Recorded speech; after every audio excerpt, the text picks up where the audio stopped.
আসসালামু আলাইকুম। আমরা এখন দেখব সাউথ ইস্ট ব্যাংকের ট্রেনি অ্যাসিস্ট্যান্ট অফিসার গ্রেড 1 এর লিখিত পরীক্ষার প্রশ্ন সমাধান গণিত পাঠটুকু।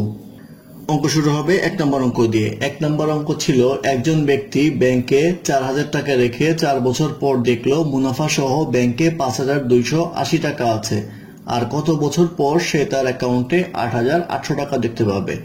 যেহেতু কোনো কিছু বলা নেই সেহেতু এটা আমরা সরল মুনাফা ধরবো। তাহলে আমরা 4 বছরের মুনাফা যেটা পাবো, 4 বছরের মুনাফা যদি আমরা হিসাব করি তাহলে আসবে হচ্ছে 5280 বিয়োগ হবে হচ্ছে মূলধনটা অর্থাৎ 4000 টাকা ইকুয়াল টু আসবে হচ্ছে 1280 টাকা। 1280 টাকা হচ্ছে 4 বছরের মুনাফা। তাহলে 1 বছরের মুনাফা কত হবে সেটা বের করতে পারবো। 1 বছরের মুনাফা হবে 1280 ভাগ 4 ইকুয়াল টু আসবে 320 টাকা। তো 320 টাকা হচ্ছে তার 1 বছরের মুনাফা। এখন প্রশ্নে বলা হয়েছে যে কত বছর পর তার অ্যাকাউন্টে 8800 টাকা হবে। তাহলে কত বছর পর মুনাফা সে কত যাচ্ছে সেটা আমরা দেখব। মুনাফা চাচ্ছে সে 8800 বিয়োগ হচ্ছে মূলধন ছিল 4000 ইকুয়াল টু আসবে হচ্ছে 4800 টাকা, অর্থাৎ 4800 টাকা সে যাচ্ছে হচ্ছে মুনাফা। তাহলে 320 টাকা মুনাফা হয় হচ্ছে 1 বছরে, তাহলে 4800 টাকার মুনাফা হবে হচ্ছে 320 ডিভাইড বাই 4800 ইকুয়াল টু আসবে হচ্ছে 15 বছর, অর্থাৎ এই মুনাফাটা হতে সময় লাগবে হচ্ছে 15 বছর। প্রশ্নে কিন্তু বলা হয়েছে তার আর কত বছর পর সে অ্যাকাউন্টে 8800 টাকা দেখতে পাবে। তো আগে তো 4 বছর চলেই গেছে, সে যখন 5280 টাকা দেখলো সেক্ষেত্রে 4 বছর বাদ দিতে হবে, তাহলে উত্তর হবে হচ্ছে আর 11 বছর পর সে তার অ্যাকাউন্টে 8800 টাকা দেখতে পাবে, সেই ক্ষেত্রে উত্তর হবে 11 বছর। তারপরে 2 নম্বর অঙ্কে বলা আছে a plus B equal to 3, A B equal to 2, তাহলে B by A plus A by B equal to কত? তো B by A by B যদি আমরা লসাগু করি তাহলে পাবো A B B square plus A square. এটা করলে আমরা পাবো হচ্ছে এ বি, উপর যদি সূত্র করি তাহলে B plus A whole square minus 2 A B.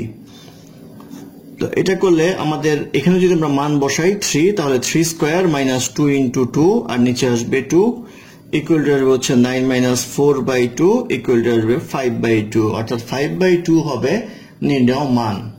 তারপর অঙ্ক নাম্বার 3। নাম্বার 3 তে বলা আছে একটি বাক্সে 20টি কলম বা 32টি পেন্সিল রাখা যায়। যদি 15টি কলমের মধ্যে রাখা হয় এরপর এর মধ্যে কতটি পেন্সিল রাখা যাবে? তো বলা আছে 20টি কলম রাখা যায়, 20টি কলম, অথবা রাখা যায় হচ্ছে 32টি পেন্সিল। এটা হচ্ছে ক্যাপাসিটি। তাহলে এই দুইটা হচ্ছে সমান, আর বাক্সে রাখা আছে হচ্ছে 15টি কলম। তাহলে 15টি কলম যদি রাখা আছে তাহলে 15 থেকে 20 বিয়োগ করলে আমাদের বাকি থাকবে হচ্ছে 5টি কলমের জায়গা। এই 5টি কলমের জায়গা আমার পেন্সিল দিয়ে ফিল আপ করতে হবে। তাহলে কতগুলি পেন্সিল লাগবে সেটা জানতে চেয়েছে। তো 20টি কলম হচ্ছে 32টা পেন্সিলের সমান, তাহলে 5টি কলম হবে 32 ডিভাইড বাই 20 ইন্টু 5 সমান সমান আসবে হচ্ছে 8টি পেন্সিল, অর্থাৎ 8টি পেন্সিলের সমান হবে 5টি কলম। তাহলে 15টি কলম প্লাস এই 5টি কলম যদি করতাম আর 5টি কলমের রিপ্লেসে যদি আমি 8টি পেন্সিল দিতাম তাহলে বক্সটি ফিল আপ হতো। তাহলে উত্তর হবে হচ্ছে 8টি পেন্সিল। তারপরের অঙ্ক নাম্বার 4 নম্বর অঙ্কে বলা আছে 24 লিটার মিশ্রণে কেরোসিন এবং পেট্রোলের অনুপাত 5:3। এই মিশ্রণে আর কত পেট্রোল মেশালে অনুপাত 3:5 হবে?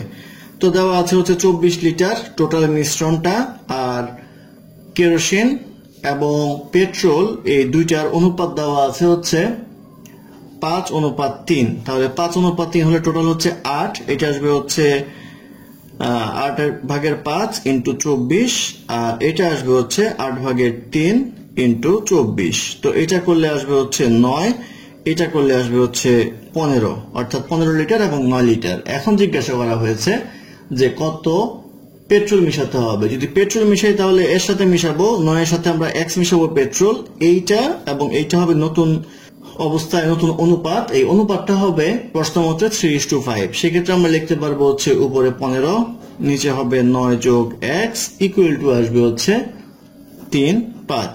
বা এটা করলে আসবে হচ্ছে 27 প্লাস 3x ইকুয়াল টু 5 15 75 বা 3x ইকুয়াল টু 75 বিয়োগ 27 বা x ইকুয়াল টু আসবে 48 বা 3 ইকুয়াল টু আসবে হচ্ছে 16।